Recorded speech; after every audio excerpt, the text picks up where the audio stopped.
Ciao Tesla people, I'm back to the Supercharger here in Florence. I'm charging again because I'm doing so many road trips these days. It's freaking hot again. Let's do the charge. Blue, blue, blue.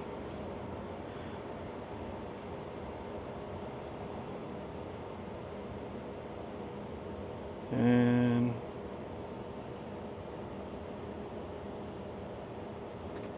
green. Cool. Okay, so let's see what it gives me. Has power. Gives me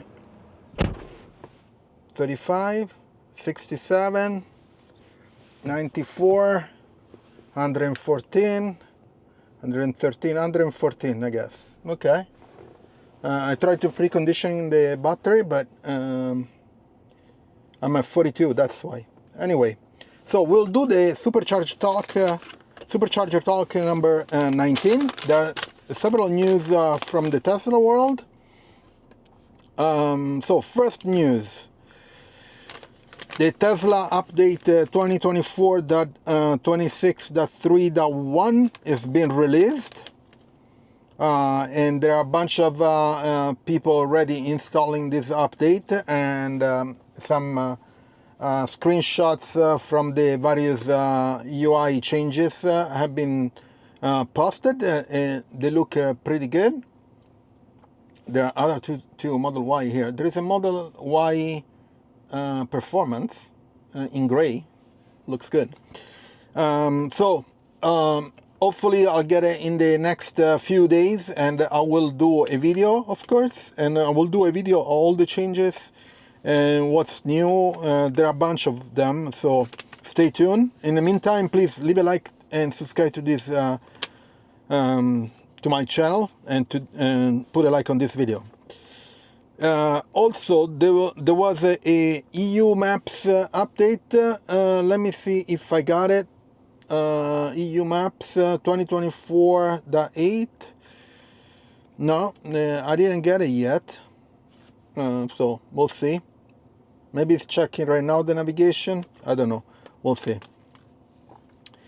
And then the other news is that on Model Y in China, they added Ambient Lights. It's actually an add-on, so you can go back to this Tesla store. You can add it. I don't remember if it was $150 or $180 type of thing. But I thought it was only the front. I'm not sure about the sides, so I'm not too sure about that.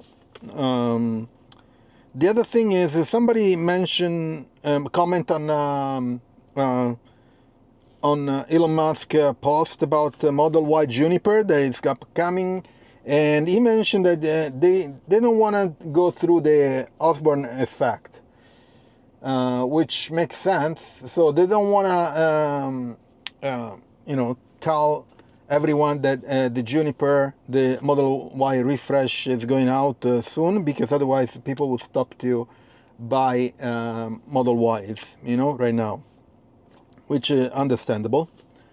The other news is FSD 12.5.1 has been released, and this guy went to the cars that have hardware 4. Then they will release the same version, but for hardware 3 in about 10 days, more likely. And also will be released, FSD is going to be released in China and EU by the end of this year. I mentioned already last time, so let's hope that it's coming. I would like to test it here in Florence and see how it is. Also, Tesla Semi factory is being built really fast, and they're planning to start building Semi for next year. Most likely release at the end of the year or early 2026, and they're planning for 50,000 a year. That's the amount, the number of Semi that this factory can handle at the beginning, which is a lot. I don't know how much a semi cost, maybe $250,000 or something like that. So these are it's a big deal. Okay, there was another news. There was a Tesla recall for the Frunk, which would open by itself for no reason.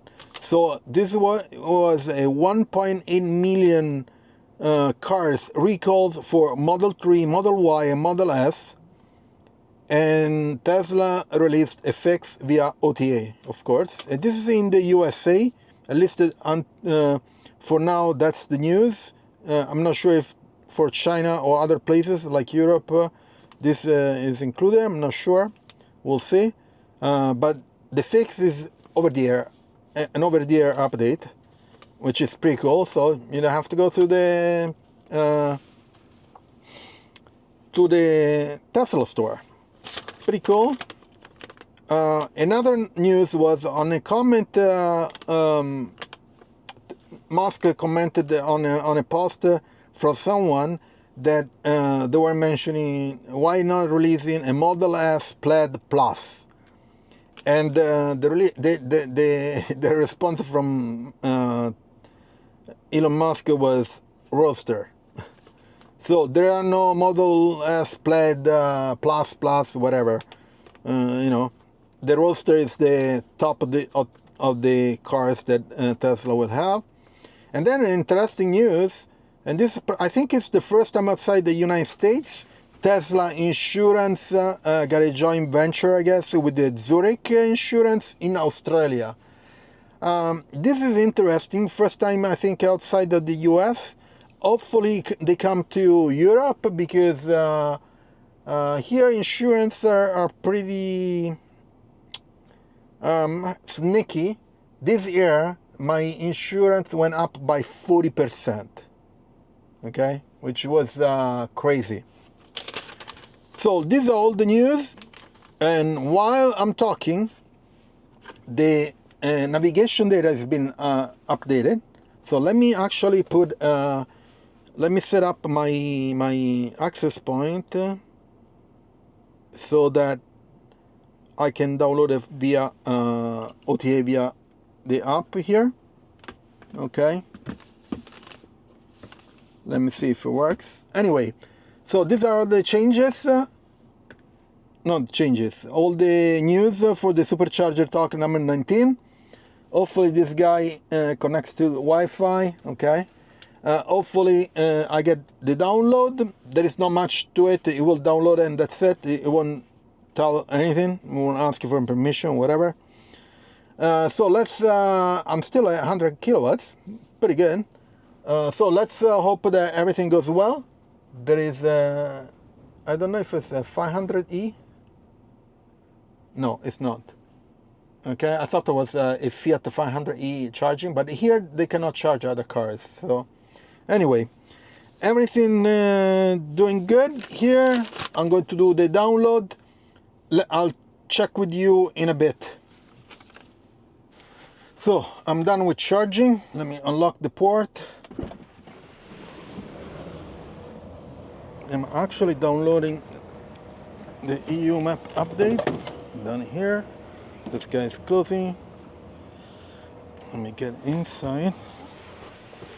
Okay. Let me check the download, how it's going. 2.5 megabit. Okay, great. So the charge was okay. Everything went right. So let me put my seatbelt on and going back home. Hopefully this download EU the data navigation app download will be fast. I'm going to leave my access point on my phone to download it and see how it goes. So please leave a like, subscribe to the channel, turn on notification, and I'll see you on next video. Ciao Tesla people.